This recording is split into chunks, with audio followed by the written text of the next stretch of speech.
Друзья мои, я столкнулась с таким фактором, да? Люди почему-то стали всего бояться. И страшно бояться.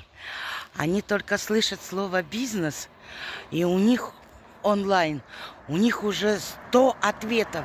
Не мое, не получится, не хочу. А сколько ты заработал? А что скажут?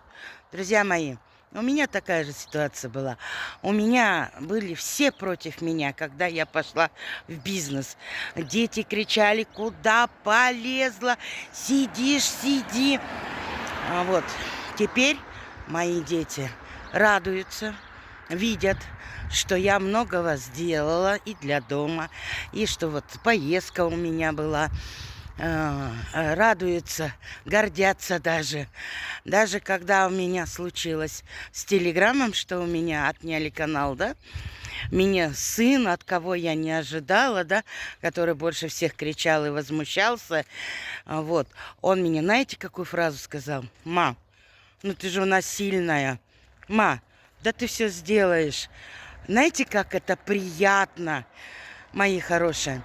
Так что окружающие, которые возле вас, никогда не слушайте, им наплевать. Им вот наплевать, вы ели сегодня, у вас есть деньги, у вас есть проблемы, им всем на вас наплевать.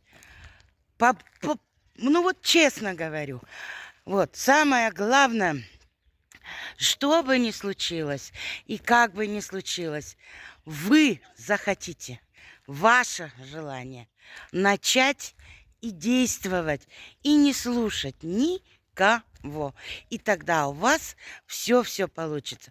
А в нашей компании вы прекрасно знаете, что сейчас новая у нас платформа мультибюстера. Вот на днях 1 где-то мая будут запускаться даже роботы, мои хорошие, на пассивный доход, кто хочет. Вот. Бизнес онлайн – это не страшно. Самое главное понять, что такое бизнес. А бизнес – это основан на приглашении и дубликации. И все у всех получается. Для этого у нас есть очень много бесплатных материалов, где мы тоже на них учимся. И мы также идем, и все у нас получается. Кому было интересно, заходите, пишите в комментариях, дам полную подробную информацию. Желаю всем удачи!